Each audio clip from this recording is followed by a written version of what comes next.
Longtemps pressenti, le Front commun PDCI RDA PPACI a été officiellement présenté ce jeudi à Abidjan, le fruit de longs mois de tractations souterraines. Que devient donc la CAPSI dans ces conditions? Quelles leçons retenir du séjour en Côte d'Ivoire du chef de l'État guinéen Mamadi Doumbouya? Et enfin, quelles conséquences du conflit israélo-iranien pour l'Afrique? C'est le menu de l'Intelligent Club de ce jeudi, l'ouverture des débats dans quelques petits instants.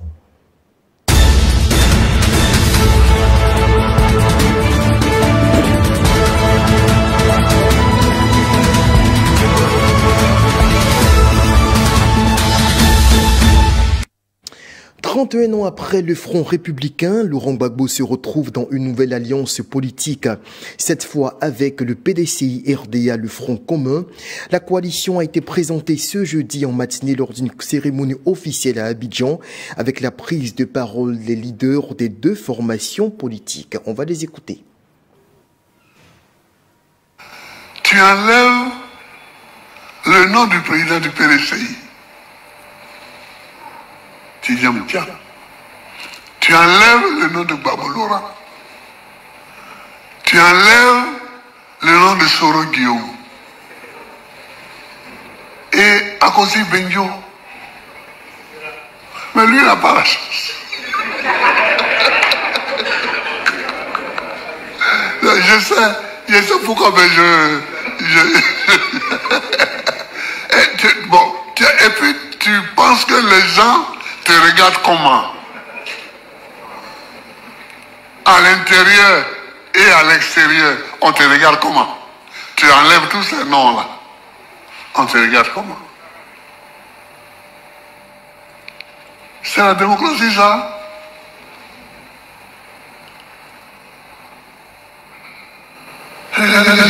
Ça. Qui est le regard? Qui a passé son temps à m'insulter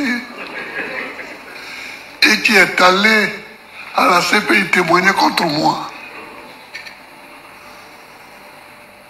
Joël Nguesson, il passe aujourd'hui au tribunal devant un juge. Vous voyez? Vous voyez? Mais en tout cas, dites à celui qui veut écouter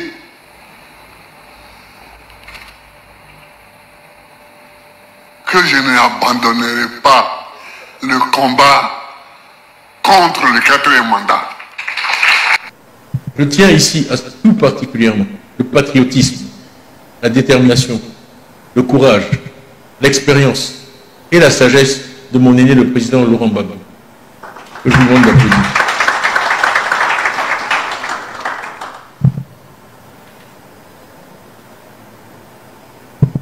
C'est lui qui, le premier, a conçu l'idée de front commun et a su mobiliser les énergies pour faire aboutir ce projet. Le PPACI et le PDCI sont deux forces incontournables sur la scène politique de notre pays.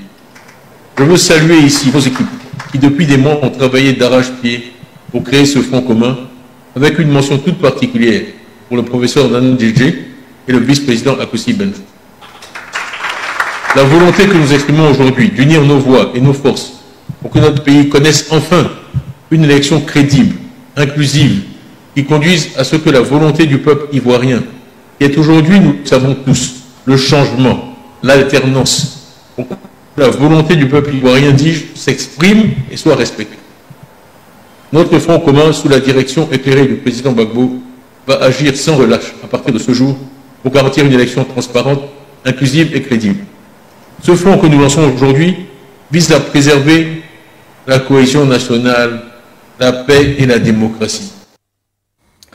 Soro Djabiga, Jean-Richard Nguesson, merci d'être là ce soir. Comme d'habitude d'ailleurs. Merci à Guy de nous inviter régulièrement. Alors, c'est officiel, justement, depuis ce matin, le Front commun, alliance entre le PDCI, RDA et le PPACI, je dirais alliance stratégique, a été officiellement présentée. Il n'y a plus de doute là-dessus. Les deux partis sont officiellement donc en alliance. Alors Jean-Richard Nguessan, cette coalition, elle est placée sous la direction de Laurent Gbagbo, tel que l'on vient de l'entendre de la part de Cheikh Tidiane Cham, président du PDCI, qui se trouve toujours à Paris en France. Alors quel est, selon vous, l'impact que peut avoir le Front commun dans l'évolution des choses en vue de l'élection d'octobre 2025?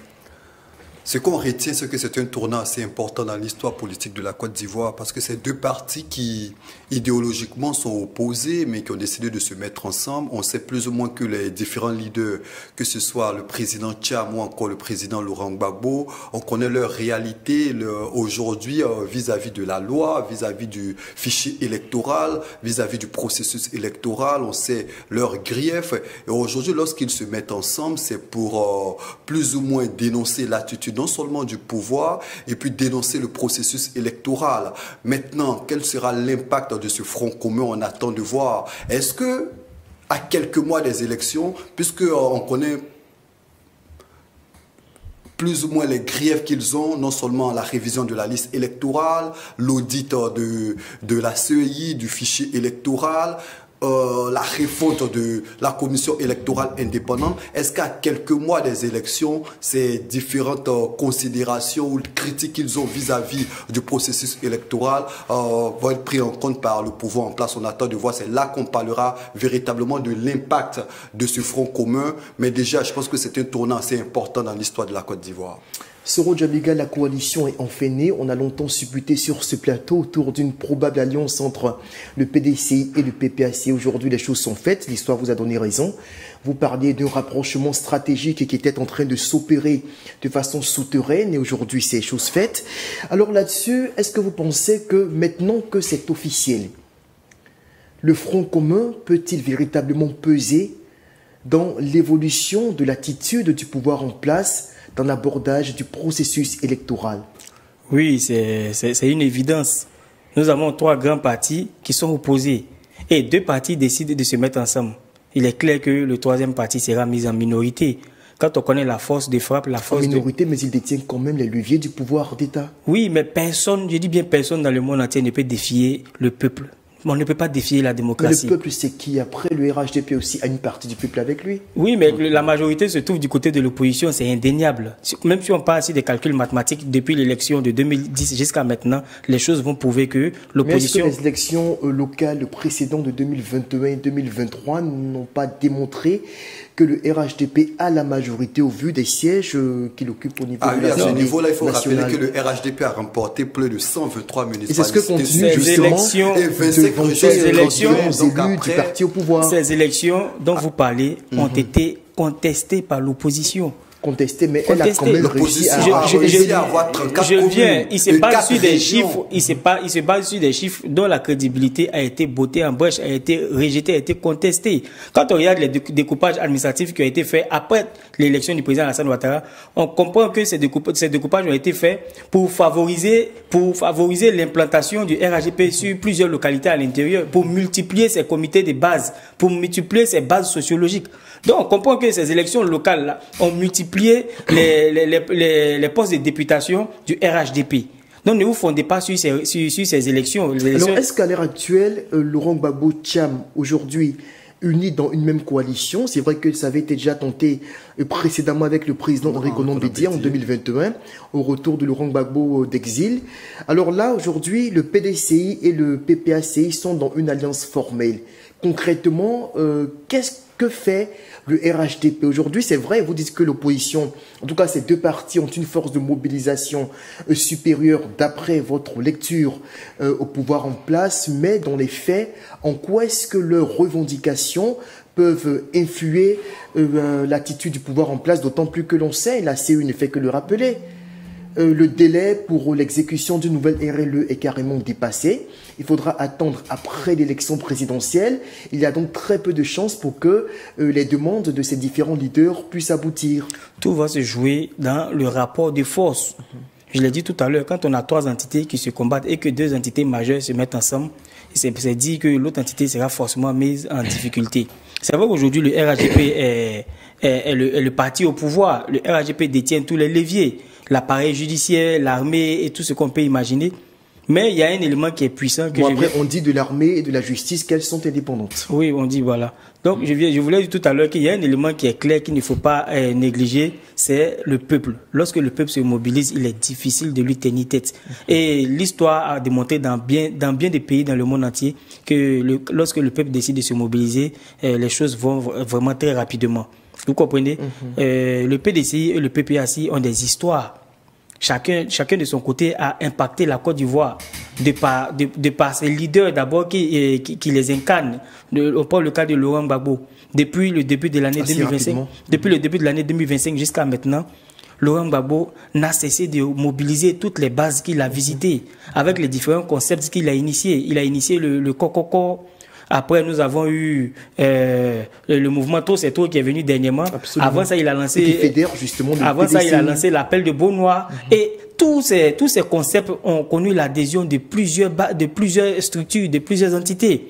Aujourd'hui, nous avons appris qu'après l'appel de Beaunois, il y a au total 38 partis politiques et organisations de la société civile qui ont adhéré. C'est des choses qu'on ne savait pas. Mais chaque fois qu'on me posait la question, je revenais sur la même chose et disais que l'appel de Beaunois n'est pas tombé dans l'oreille d'un sourd. Et effectivement, nous avons eu la confirmation aujourd'hui. Absolument. On y reviendra certainement. Alors, on a le confrère camerounais Raoul Christophe Bia qui intervient depuis Yaoundé sur le sujet. Et pour lui, il semble justement vous rejoindre, Soro Djabiga. Il pense, disons, il est convaincu que cette alliance aujourd'hui créée entre le PDCI et le PPACI peut conduire à une inflexion de la position de l'autorité politique qu'est le chef de l'État dans l'engagement d'un processus beaucoup plus souple en vue de la réintégration des principales figures de l'opposition dans la liste pour la présidentielle.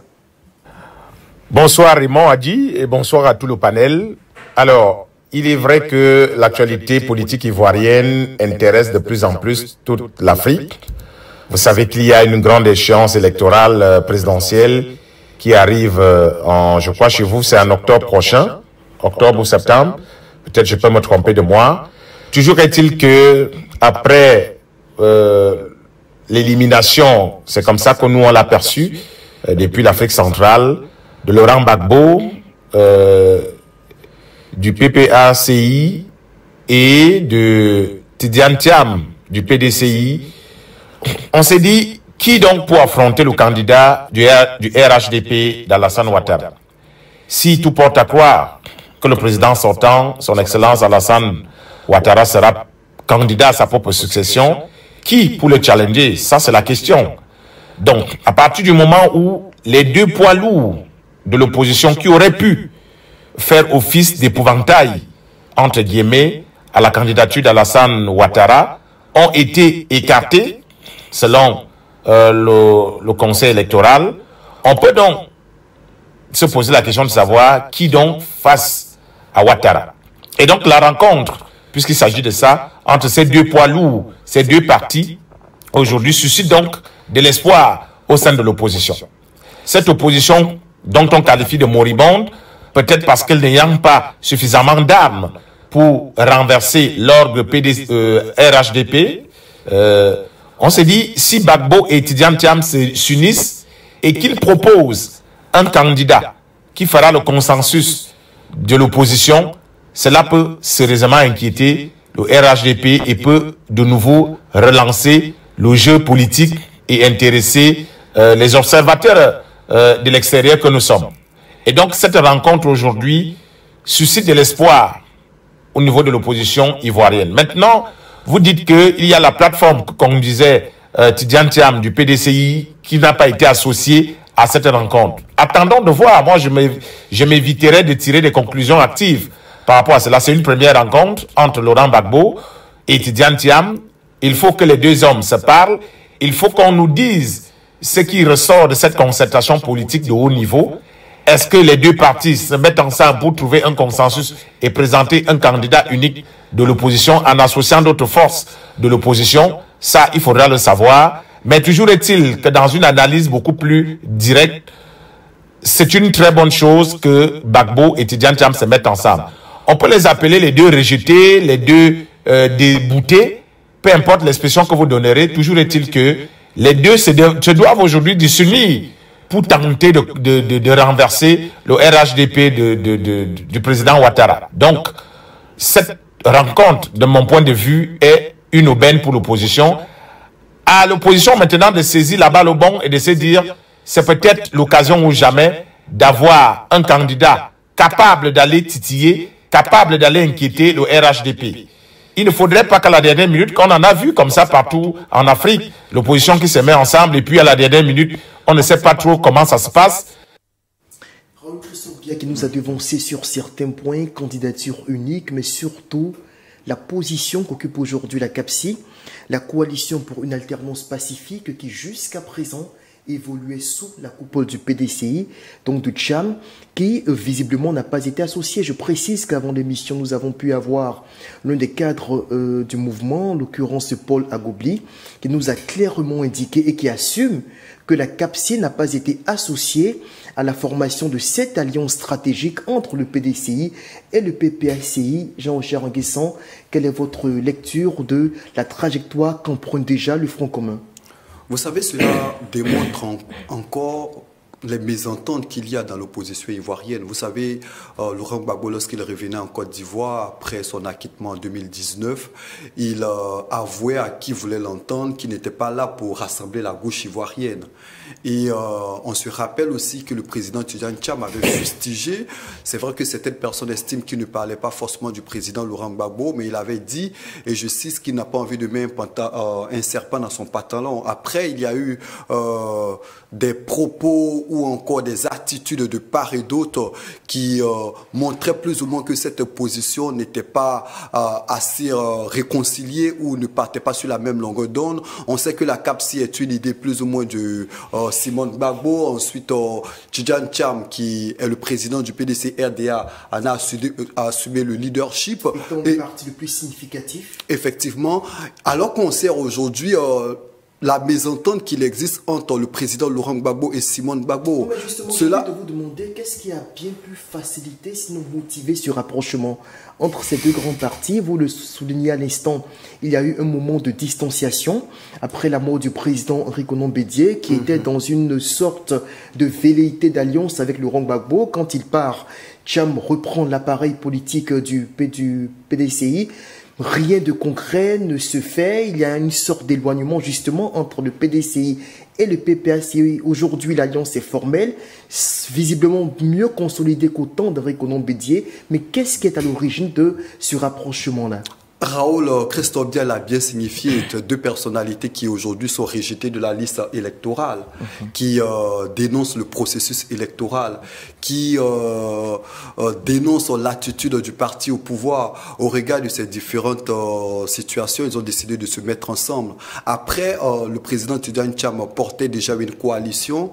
Vous avez évoqué cette situation. Maintenant, ça sera l'implication ou l'accompagnement de cette coalition où on retrouve plus de 25 partis politiques qui ont fait des manifestations ensemble, qui ont tenu des conférences de presse ensemble. Quel sera le sort de cette coalition quand on sait que même dans cette déclaration, le président Laurent Gbagbo n'a pas osé prononcer le nom de Charles Blé Goudé. On sait les mésententes qu'il a eu avec Pascal Affi Nguessan. On sait plus ou moins les problèmes qu'il y a avec certains leaders de la CAPSI. On attend véritablement de voir. C'est vrai qu'aujourd'hui, le PDC-RDA est un parti assez important qui décide de faire front commun avec le PPACI. Gbagbo l'a dit, n'a pas comment on va le dire, de collaboration ou d'alliance contre nature. On attend de voir si véritablement cette alliance-là va payer. Est-ce que le PDCI, qui a décidé de marcher dans l'ombre du président Laurent Gbagbo, va aller jusqu'au bout de cette action? On attend de voir et je pense que les semaines à venir vont nous éclairer beaucoup plus sur la question. Soro Djabiga, demain, on apprend qu'à partir d'environ 10 h, donc demain vendredi, il devrait avoir une réunion de la CAPSI, c'est-à-dire des principales formations qui composent cette coalition de l'opposition, et aura-t-elle lieu avec ou sans le PDCI?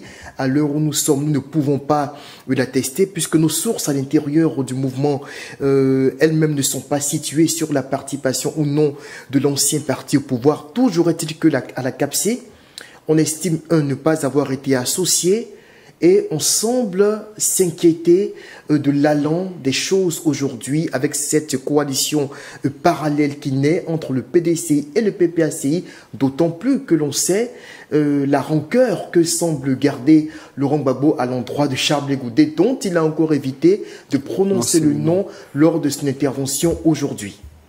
Vous savez, nous sommes en politique, les choses sont dynamiques. C'est vrai que la CAPSI a été créée. Après, il faut reconnaître que la CAPSI a été créée après l'appel de Beaunois.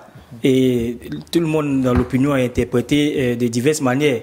Mais pour la plupart, les gens disaient que l'appel est tombé dans l'oreille d'un sourd, que le PDCI n'a pas répondu à l'appel, tout et tout. Vous comprenez? Mais la CAPSI a été créée avec l'objectif de garantir l'alternance politique, avec l'objectif de garantir des élections libres, transparentes et démocratiques en Côte d'Ivoire, et inclusives surtout. Et après la création de la CAPSI, qu'est-ce qu'on voit? La radiation de Tidjane Thiam sur la liste électorale. Est-ce qu'on va déduire que la CAPSI a échoué? Est-ce qu'on va déduire que la CAPSI n'est pas assez solide ou n'a pas les coudées franches pour pouvoir mener ce combat-là? Mais toujours est-il que quelques mois ou quelques semaines après sa création, le PDCI se dégage tout seul pour aller s'allier avec Laurent Gbagbo. Justement, pensez-vous que le PDCI vient de rejoindre l'appel de Beaunois tel que le stipule notre thème? Oui, le PDCI répond à l'appel de Beaunois. Je l'ai déjà dit. Je ne crois pas que le PDCI puisse répondre à l'appel de Beaunois. L'appel de Beaunois, tout le monde s'est focalisé sur la réponse formelle et institutionnelle des partis politiques de l'opposition. C'était un appel qui avait été lancé à tout le monde, à chaque individu, à chaque entité. Et je vous ai dit qu'il y a sur ce même plateau qu'il n'y avait pas de délai de réponse. Je l'ai dit sur ce plateau. Donc on ne savait pas ce qui allait se passer. Laurent Gbagbo a lancé cet appel. Et après, il allait plus loin en lançant le mouvement Trop c'est trop. Là, il a été bien précis et il a ciblé, il a touché des choses. Il a dit ceux qui sont mal payés, ceux qui ont vu les salaires bloqués, ceux qui ont vu leurs maisons démolies, ceux qui ont vu leurs droits bafoués, ceux qui sont radiés de la liste électorale. Il l'a spécifié maintenant. Donc l'appel de Beaunois, ça ne visait pas spécifiquement les partis de l'opposition ou les partis de la gauche. Donc on peut dire de là que le PDCI a répondu à l'appel de Beaunois. Je vais vous faire remarquer deux choses. Ce matin, le PDCI va à cette rencontre-là sans les membres de la CAPSI. Cette rencontre, il faut dire que cette rencontre-là a été goupillée, a été dirigée, organisée par le PPACI. Le mouvement Trop c'est trop, c'est l'initiative du PPACI. Au dernier meeting du PDCI, c'était encore sans la CAPSI. Ça fait 2 événements majeurs que le PDCI organise sans la CAPSI. Le PDCI n'est pas allé s'enfermer dans la CAPSI. Comme son nom l'indique, c'est une alternative. Mais ça ne veut pas dire que le PDCI est fermé à d'autres propositions ou à d'autres ouvertures. Alors comment est-ce qu'en 30 secondes, Soro, comment est-ce que vous entrevoyez l'avenir de la CAPSI justement dans la nouvelle dynamique qui est en train de prendre forme? En termes de rapport de force, nous sommes tous conscients que la CAPSI, outre le PDCI, ce sont des partis minoritaires, des partis insignifiants entre griffes. La seule option qui leur reste, c'est de s'aligner. C'est de s'allier parce qu'aujourd'hui, il y a un grand noyau qui s'est formé. C'est le noyau. Il y a quand même Charles Blé Goudé qui a des militants. Qui a fait bon, ça reste à voir. Quand on parle de la force de mobilisation ou du potentiel politique de Charles Blé Goudé, je dis toujours, il ne faut pas associer son potentiel d'hier à celui d'aujourd'hui parce que les contextes ont radicalement changé. Quoique Charles Blé Goudé reste Charles Blé Goudé avec son aura qu'on connaît, mais le COJEP aujourd'hui, devant cette force politique qu'on vient de voir là, le COJEP vraiment, c'est un parti qui est carrément insignifiant pour ma part. Jean-Richard, vous avez envie de réagir, mais je vais y greffer une question parce qu'on doit y aller beaucoup plus vite maintenant. Est-ce que Thiam est le trait d'union aujourd'hui qui peut rassembler ces deux extrémités de l'opposition? Je parle précisément du PPACI et de Laurent Gbagbo et de certains partis de gauche tels que le COJEP ou encore le MGC qui pourraient se fédérer autour de la personne de Tidjane Thiam qui est issu d'un parti libéral et de droite. Cela reste possible. Vous savez, le PDCI reste un parti fort, même si son leadership à l'intérieur du PDCI reste contesté par un certain nombre de personnes. Déjà, il a du mal à rassembler au niveau du PDCI RDA. Il est fustigé par certains cadres. On connaît plus ou moins tous la multiplication de ces produits judiciaires face à Tidjane Thiam, avec Valérie Yapo, avec Guy Kawe qui a dénoncé un certain nombre d'attitudes du président. Pour revenir à l'appel de Beaunois, l'appel de Beaunois a été lancé en juillet 2024. Et plusieurs partis politiques ont été notamment rencontrés et on sait que la plupart des réunions ont été des réunions qui n'ont pas porté du fruit. Et moi, je suis assez surpris qu'aujourd'hui, cet appel-là a été dénoncé par certains qui estimaient que c'était un appel que le président Laurent Gbagbo lançait tel un père. C'était un appel qui se voulait non seulement condescendant, mais un peu paternaliste. C'est en cela que certains partis politiques n'ont pas répondu à cet appel. Finalement, le PDCI semble s'y retrouver aujourd'hui. Étant conscient de cette situation, finalement, le président Laurent Gbagbo la gestion étant conscient de cette situation, il confie la gestion, il reconnaît. Non, étant conscient de cette situation, le président Laurent Gbagbo essaie d'évoluer dans son argumentaire. C'est-à-dire en parlant aujourd'hui du mouvement Trop c'est trop, en parlant des opprimés, en élargissant le champ. Et je pense qu'il a été conscient que le premier discours n'a pas été forcément bien fait, n'a pas forcément accroché. Et aujourd'hui, il lance le discours Trop c'est trop. C'est vrai qu'aujourd'hui, le PDC-RDA, avec le président Tidjane Thiam, rencontre des difficultés. Le président Laurent Gbagbo aussi également rencontre des difficultés. Au regard des difficultés de ces deux présidents de partis politiques, ils décident de se mettre ensemble. C'est de bonne guerre. Alors pour aller un peu plus vite, c'est de bonne guerre. Et puis là où le RHDP reste mobilisé, le RHDP reste dans une certaine dynamique, où on sent une certaine discipline. C'est vrai qu'il y a certaines voix discordantes, mais des voix assez minoritaires.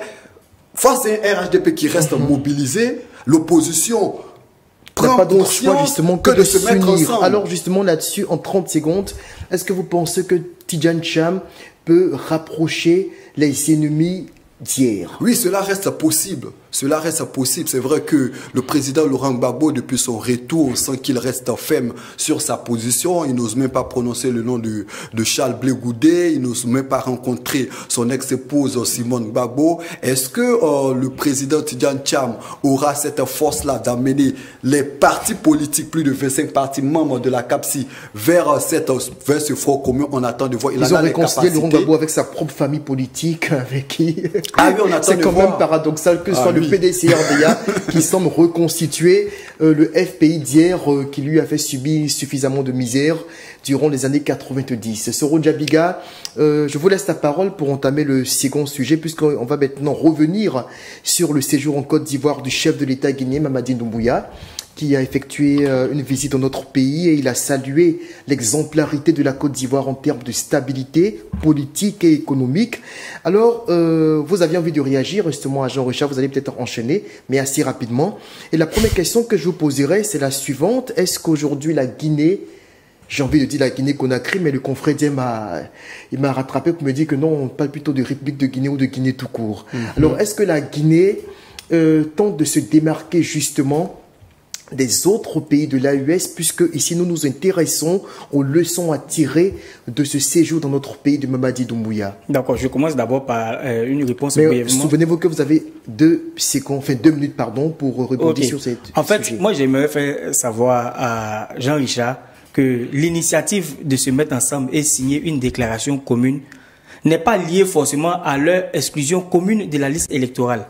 Il y a d'abord eu des velléités de lutte commune depuis le temps de Bédié. Et le président Gbagbo n'a pas manqué de le dire dans son discours. Il a dit lorsqu'il était en Belgique, il a contacté le président Bédié pour lui dire que je suis content du combat que tu es en train de mener, mais je m'inquiète pour toi parce que j'ai l'impression que tu prends beaucoup trop de risques. Et Bédié a répondu qu'il il faut prendre des risques parce que ça s'impose à nous. Donc les démarches avaient déjà commencé là. Mais moi, de par ma position, je peux vous assurer que les démarches ont commencé il y a bien longtemps entre le PDCI et le PPACI. Allez-y un peu vite, parce que vous grignotez votre... Oui. Les choses ont commencé il y a bien longtemps entre ces deux entités-là. Donc c'est l'aboutissement que nous voyons là. Mais ce n'est pas des choses qu'on pouvait médiatiser.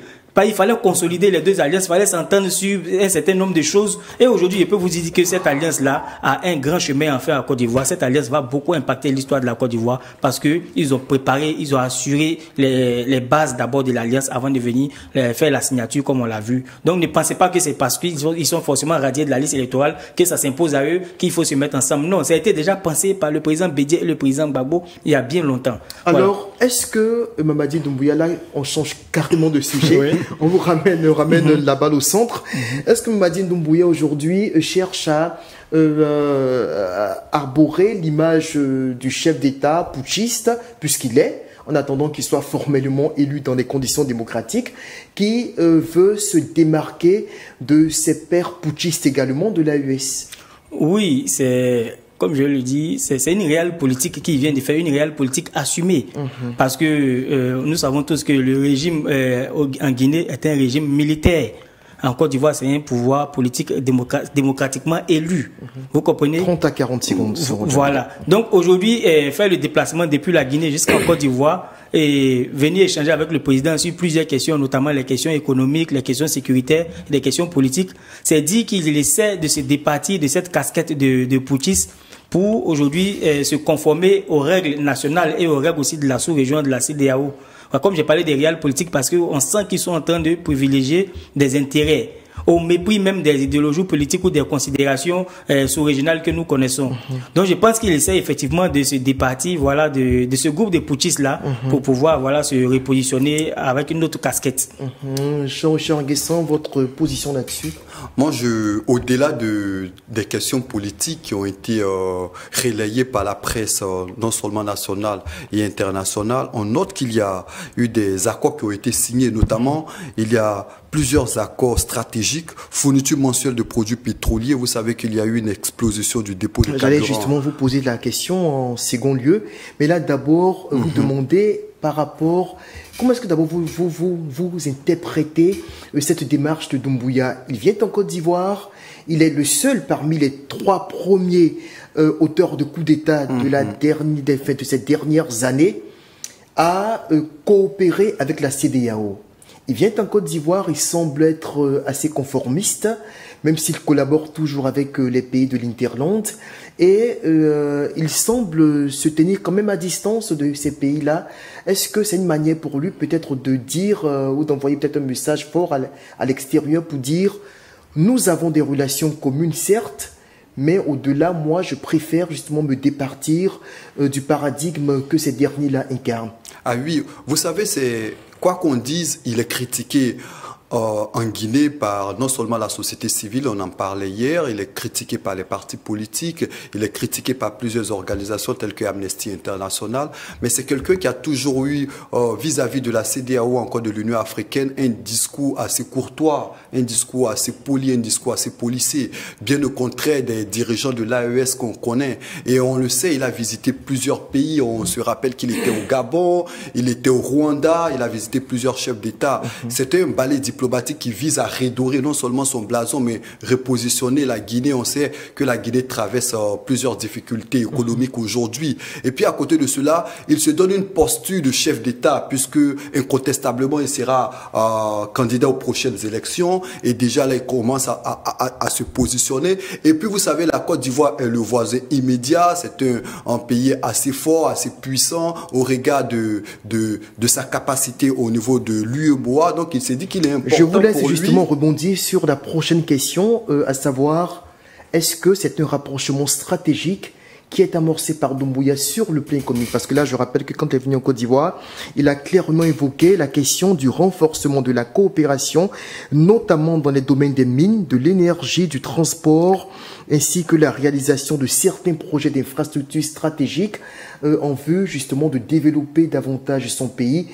Poursuivez votre argumentaire sur lequel vous avez interrompu. Effectivement, vous savez, il a salué déjà dans son discours le leadership du président Alassane Ouattara. Il a parlé des infrastructures, il a parlé du modèle qu'est la Côte d'Ivoire. Et à cet effet, il disait qu'il souhaitait bénéficier non seulement des conseils, de l'assistance et de l'appui de la Côte d'Ivoire. Et puis, je parlais notamment de l'explosion du dépôt qu'il y a eu au port de Conakry en 2023. Ce qui fait qu'au niveau de Conakry, il y a des problèmes notamment dans la fourniture d'essence, et à ce niveau, il a demandé l'aide de la Côte d'Ivoire, il a demandé l'assistance aussi de la Côte d'Ivoire dans bien des secteurs, dans le secteur de l'électricité, dans le secteur du transport. On a parlé même du renforcement de l'axe Abidjan, de Yamoussoukro-Conakry. On parle notamment d'une voie ferroviaire qui va quitter notamment de San Pedro jusqu'à Conakry. Un projet d'intégration salutaire. Un projet d'intégration salutaire. Donc je pense que il commence à se positionner, je me dis qu'il se projette sur l'avenir, là où c'était fustige, la CEDEAO fustige, insulte la Côte d'Ivoire. Il essaie plus ou moins de redorer ou de réparer la relation qu'il y a entre la Côte d'Ivoire et la Guinée. Soro Djabiga, assez rapidement, Doumbouya qui se projette dans un futur lointain, qui calcule de façon planifiée justement l'état des relations qu'il compte entretenir avec la Côte d'Ivoire dans les années à venir. Moi, je pense que cette question ne devait pas être à l'ordre du jour. Essayez-moi de casser la question. Allez-y. Voilà.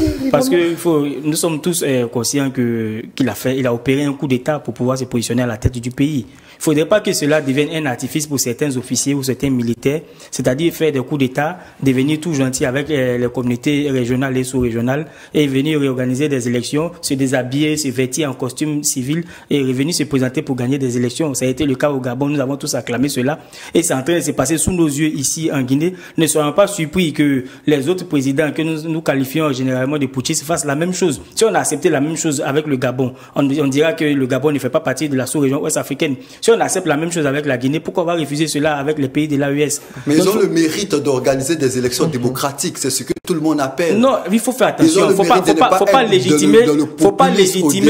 légitimer la forfaiture. Déjà, vous savez déjà, je vais pas vous laisser parler. Non, je vais pas le laisser parler.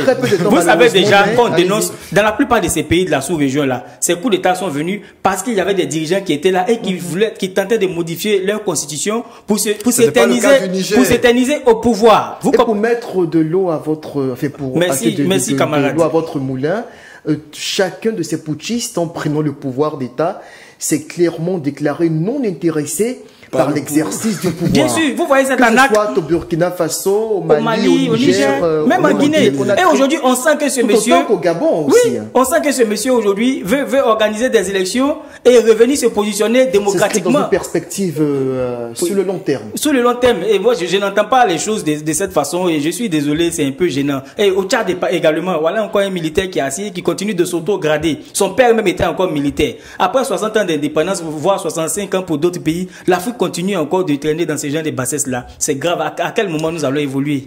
Très bien. Merci bien, Soro Djabiga. On va voyager assez loin quand même de nos frontières, même si on ne va pas très loin de l'Afrique, puisque on débarque au Moyen-Orient, où on espère que les bombes ne nous tomberont pas dessus.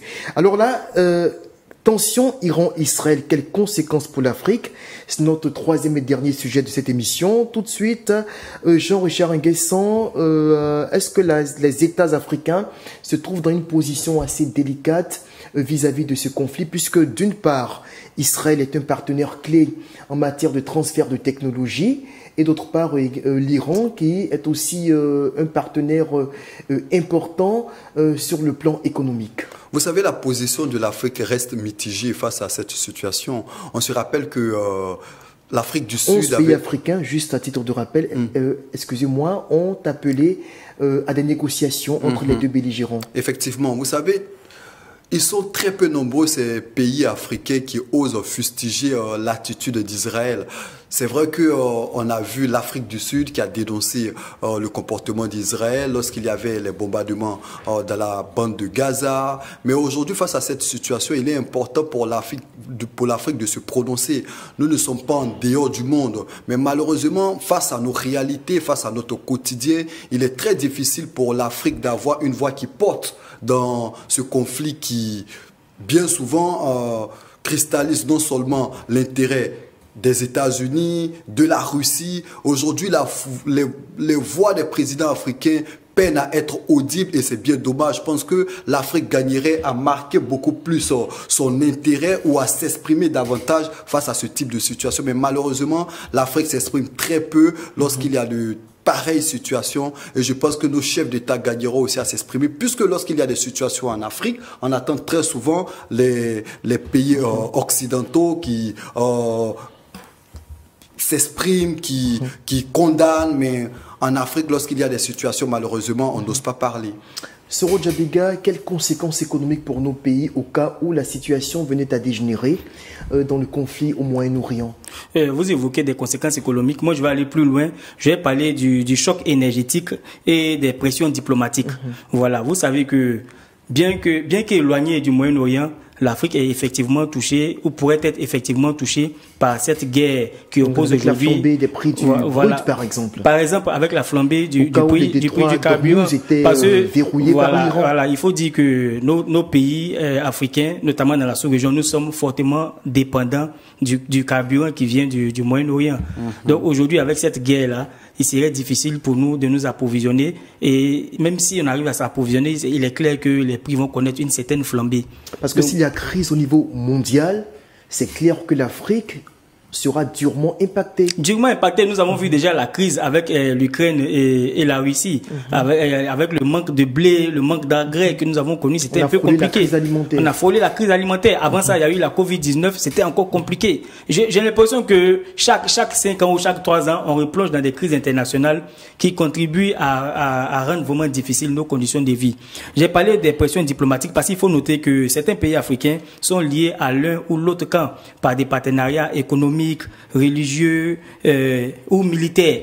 Religieux parce qu'il faut dire que voilà, l'Iran c'est un pays islamique, un pays musulman disons, parce que bon, il y a des tendances, on va pas rentrer dans ces considérations. Ah oui, mais islamique, voilà, un pays qui a certainement des alliances ou des partenariats avec d'autres pays de la sous-région, voilà, comme le Mali, pourquoi pas la Côte d'Ivoire, la Guinée, tout ça. Et ces partenariats là peuvent être influencés par cette guerre aujourd'hui que le pays connaît. C'est pas une petite guerre. Même au-delà, l'Iran se situe dans ce qu'on appelle le bloc de l'Est, donc allié à la Russie et à la Chine.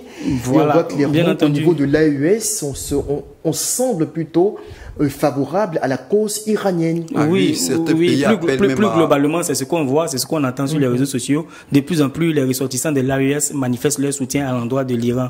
Malheureusement, comme je l'ai dit, et tout le monde le sait, le monde est bipolarisé aujourd'hui. Et il y a deux blocs qui se font face. Et aujourd'hui, les petits pays de la sous-région ouest africaine ont pris parti. Bon, la Côte d'Ivoire, on ne sait pas encore quelle est la position de la Côte d'Ivoire. Mais je vais dire que, effectivement, cette guerre a forcément des conséquences économiques, militaires, diplomatiques sur nos pays. Et c'est clair. Pour le moment, on ne le sent pas parce que la crise vient de commencer. Nous sommes au 7e jour, en espérant qu'elle prendra fin très rapidement. Voilà. Jean-Richard, vous estimiez tout à l'heure qu'il fallait que l'Afrique donne plus de voix dans ce genre de situation. Mais il faut le dire clairement, notre Afrique ne pèse pas. Nous ne pèsons pas économiquement, nous sommes pratiquement marginaux dans le commerce mondial. Et quand on parle même en termes de réponse militaire, l'Afrique est inexistante. Figurez-vous, ce que l'on observe aujourd'hui comme antagonisme en termes de frappe entre l'Iran et Israël, quelle que soit la fébrilité dont peut faire preuve l'un ou l'autre des belligérants, mais c'est inimaginable pour un pays africain. Est-ce que dans ces conditions, on a nos voix qui portent? C'est vrai, on essaie de s'affirmer, on revendique plus de place dans le concert des nations, mais objectivement, est-ce qu'on a la capacité, la légitimité nécessaire? Parce que c'est celui qui a les capitaux qui a droit à la parole. Mais au-delà de cet aspect, il faut que l'Afrique se donne de l'importance. Vous savez, dans l'histoire des nations... Nous disposons de quoi pour pouvoir nous donner de l'importance? Non, mais l'Afrique, c'est plus de 50 pays. Et je pense que... Vous allez réagir tout à l'heure. Ensemble, on est incontestablement plus fort. Mais malheureusement, ce qu'on observe très souvent en Afrique, c'est qu'on est divisé.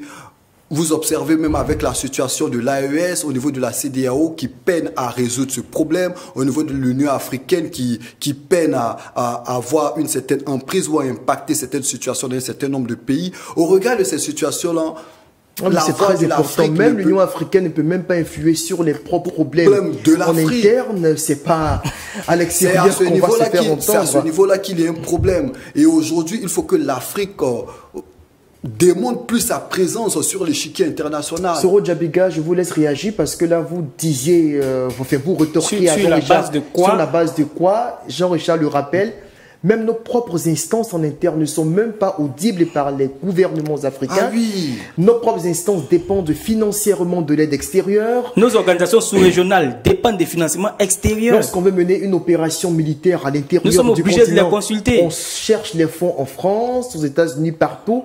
Bon, dans ces conditions, qu'est-ce que l'Afrique peut dire à Israël, à l'Iran, quand on sait que Israël dépense au quotidien au minimum 300 millions de dollars pour sa campagne militaire aérienne sur Téhéran et que l'Afrique n'a même pas peut-être l'équivalent d'un seul avion militaire depuis le déclenchement de cette guerre, nous avons vu de grandes puissances prendre la parole et qui ont été écoutées.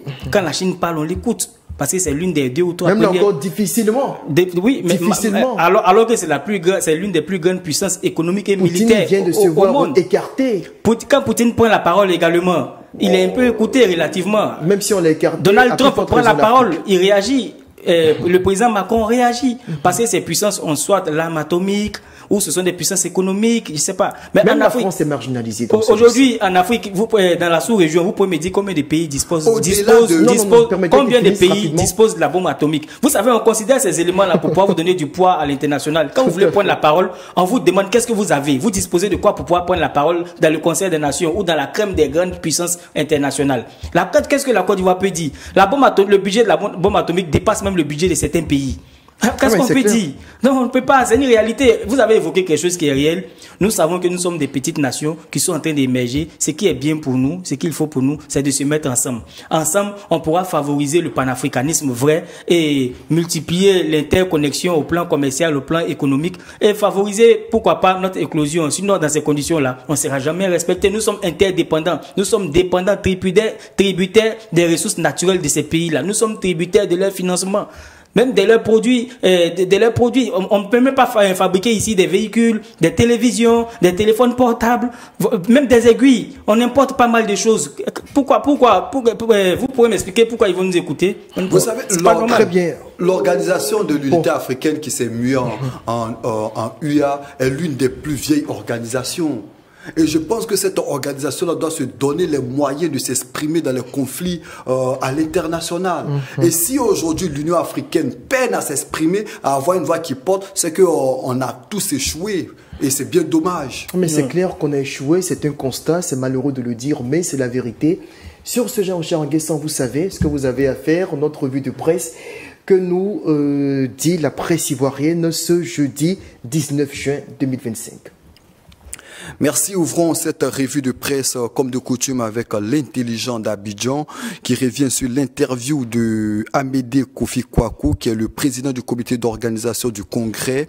Il dit le RHDP moteur de paix, de prospérité et de solidarité. Il précise que 100 000 militants pour dire merci à Ouattara dont la candidature répond à un vœu populaire des militants du RHDP. Et puis sur la même question, à 48 heures du deuxième congrès ordinaire du RHDP, Kobenan Kwasi Adjoumani dit, et je cite, le RHDP ne s'arrêtera plus jusqu'à la victoire finale, nous fait savoir le patriote. Et puis le jour plus, on parle d'une actualité qui a suscité de l'intérêt sur les réseaux sociaux, partage des fruits de la croissance, le gouvernement lance la popote familiale, 50 250 francs par mois pour 2000 ménages sur 7 mois. 70 000 nouveaux ménages bénéficiaires des filets sociaux sont connus. Et puis, Fraternité Matin, le quotidien gouvernemental revient également sur cette information.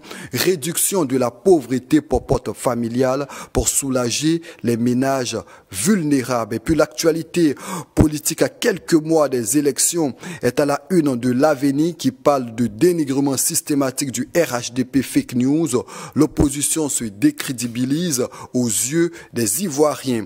Et puis le nouveau réveil nous informe de l'opération Trop c'est trop et barre à sa une, le PDC RDA et le PPACI lancent une opération forte. Aujourd'hui, l'Inter revient sur la présidentielle de 2025, situation politique, ce que le PDCI et le PPACI prévoient aujourd'hui. Adjoumani qui prévient un forcing, cela ne sera pas autorisé, un forcing, cela ne marchera pas.